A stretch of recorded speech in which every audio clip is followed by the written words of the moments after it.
What's up, design family, and welcome back to another episode of Fittdesign TV. So glad to have you back on the channel. On today's episode, we'll be looking at different sleeve types for sportswear design. There are a ton of different sleeve construction types to consider, but I'll be running you guys through my 4-5 favorite sleeve types, and I'll give you guys specific recommendations on one, what characterizes them, and two, in which scenarios or contexts you want to use these sleeve types. If you guys are looking for ways to distinguish your products and to make your products fit a certain way, considering your sleeve construction patterns is going to be a great way to get there. So in this short video, we're going to be looking at the 5 key sleeve types that are available, and we'll also look at sleeve lengths and how to classify them. Hey guys, and welcome to Fittdesign TV. So glad to have you here. On this channel, we discuss all things sports fashion, graphic design, manufacturing, and technology. We'll discuss key topics, answer pressing questions, and provide actionable steps on starting your own product line. If you're interested in any of the above topics, stick around. You're in for a good one.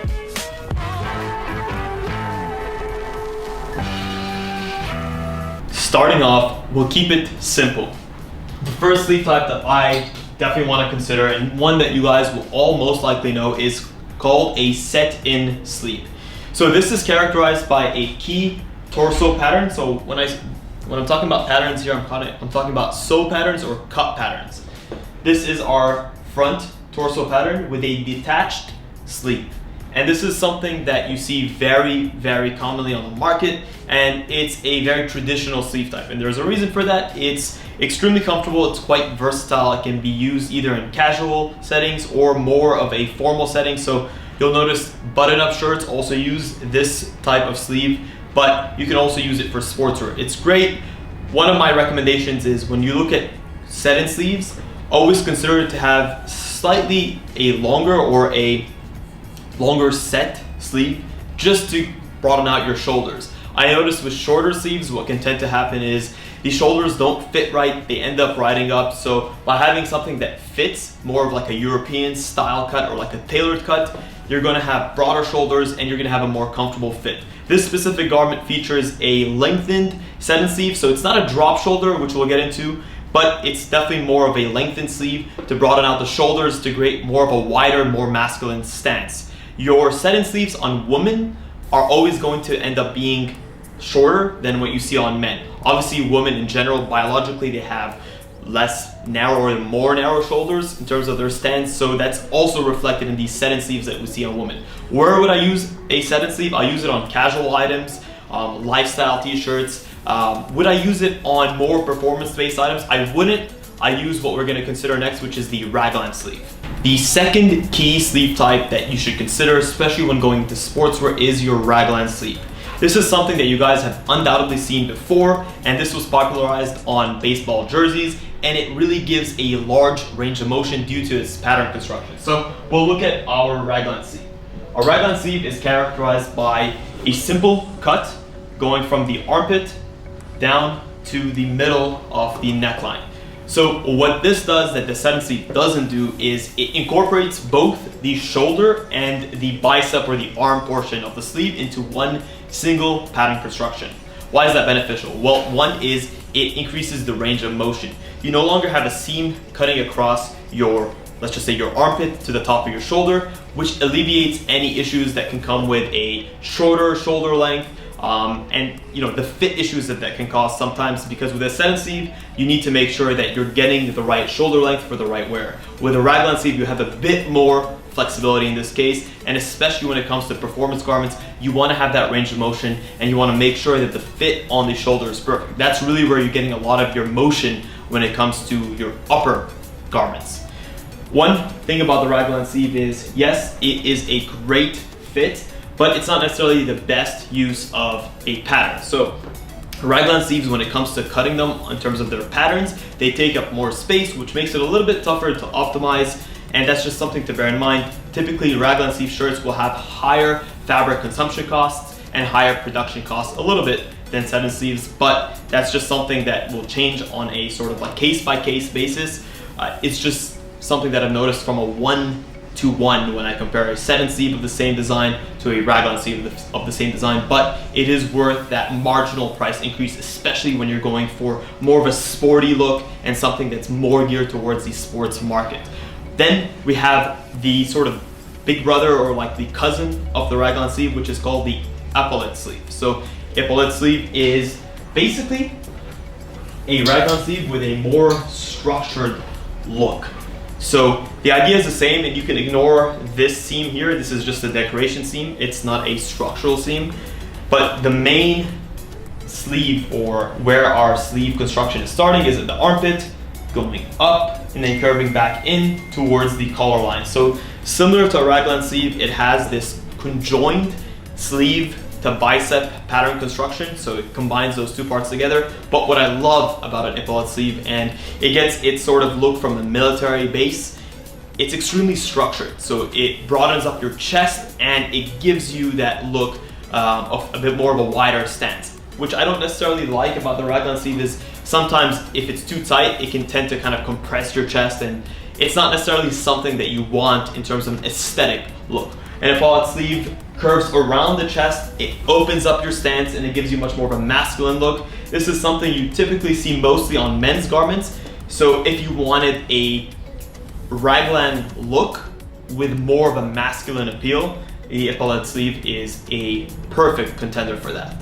I'd highly recommend it, and make sure that you use it in terms of the garments that are appropriate for it. So I would not use this on female items. I don't think it's an appropriate look, but definitely for male items, you're good to go. Following the epaulette sleeve, we have a modified version of this raglan / epaulette sort of family of sleeves called a yoke sleeve. This is extremely interesting, and it is sort of, let's just say, a hybrid between a raglan and epaulette, and at the same time it combines patterns together. So you see here, ignore this because this is not a seam at all, your epaulettes or your yoke sleeve literally yokes from across your seam. So it goes from your armpit all the way up, and it goes around the back. So this is on the back, but you can also have a yoke sleeve on the front pattern. This doesn't. This actually has a raglan sleeve in the front and a yoke in the back. So you can also combine them.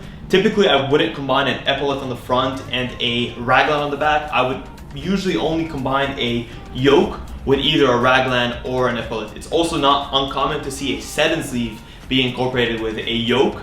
That's some pattern wizardry that is really cool to see, but it is possible. So a yoke is going to give you the appearance of almost like seamlessness.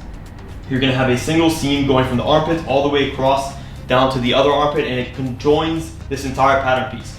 This is more expensive, one, because you're using more fabric, you have more wastage. Because you have larger pieces, you can't really like cluster them together like you can with things like set-in sleeves, where you can have your main torso section and plug in your sleeve pieces around them and try to tighten up everything.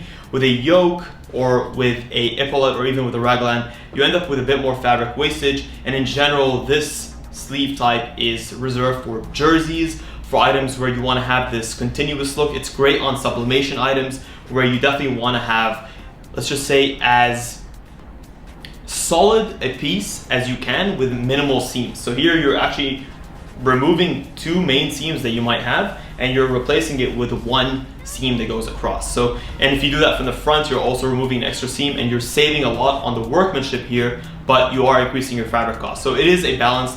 I would usually use it on jerseys, items that require sublimation. That way you can continue your patterns easily and seamlessly across your designs. So yoke sleeve is great, and I definitely recommend it for these types of garments. Last but not least, when it comes to sleeve types to consider, we're gonna look at your drop shoulder. So drop shoulder is something that has a lot more of a streetwear vibe.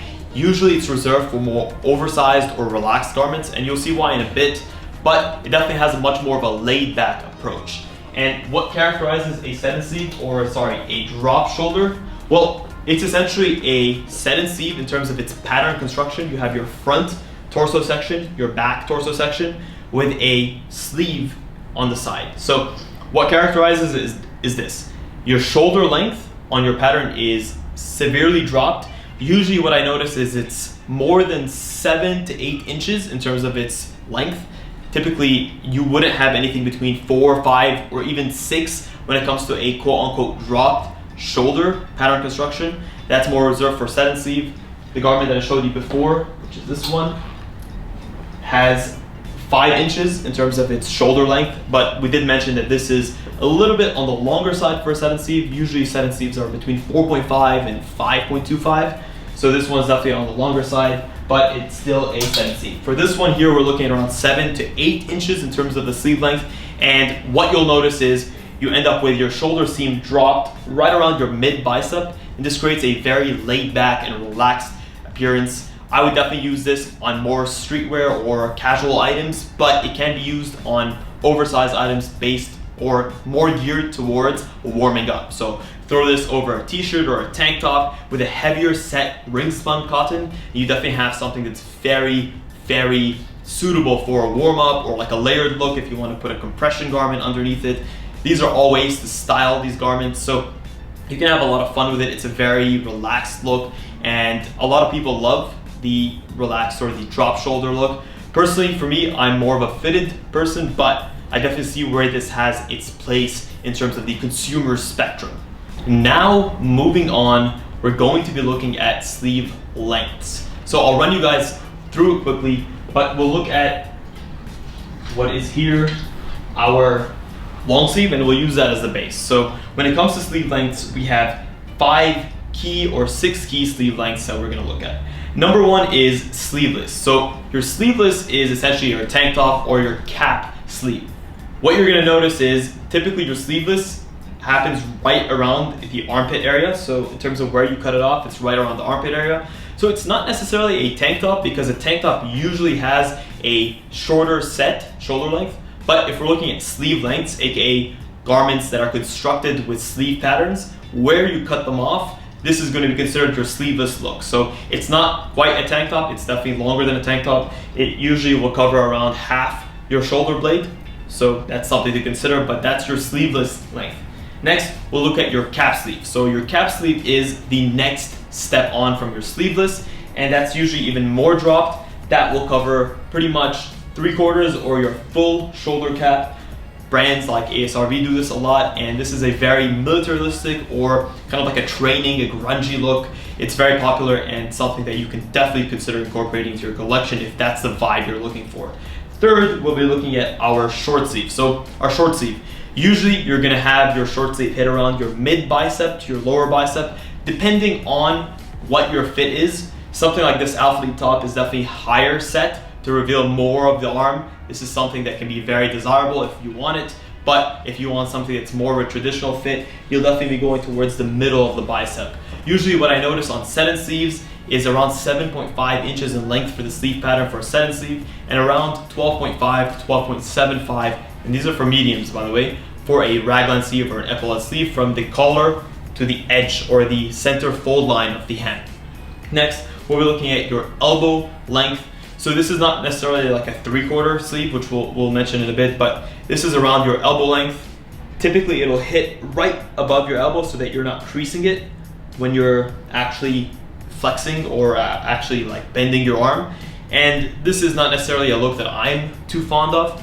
It's sort of an in-between. It's not quite a 3/4, but it's not quite a short sleeve. There are definitely some uses for it. You notice it a lot more in ladies' sportswear items that have much more of a fashion appeal. So it is something that is quite used, but it's not something that I would personally go for, especially for a male look. Next, we have a 3/4 sleeve. So a 3/4 sleeve is very much like what you notice in a baseball jersey, or like kind of like those Raglan Sleeve baseball jerseys. That comes up to your mid forearm, and that's a great sporty look. Very, very popular in the sportswear space. And then last but not least, we have our wrist length sleeve, and this is what that is, and it typically hits at your wrist length. Usually you want to leave around 1 fold at your elbow just so that you have extra room. Do bear in mind that someone with a size medium chest may not necessarily have size medium arms, so this is something that you'll want to account for. So always leave a little bit more length on your sleeve. Don't keep it so that when your wearer is wearing the garment that it's perfectly tight and at the same time it's completely extended. you want to leave a bit more slack just to make sure that you can ensure a better fit on a wider range of arm lengths. So that's pretty much it. That's a wrap when it comes to sleeve types and sleeve lengths. This was a short video to introduce that topic. Obviously, there are a ton more sleeve types to look at, but these are the key ones that we use in pretty much 95 to 98% of our projects. Of course, you have different sleeve types that you can have here and there, and I highly encourage you guys to do your research. If you guys enjoyed this video, please let us know in the comments below. We always enjoy hearing from you guys, and we love hearing what you want to see next.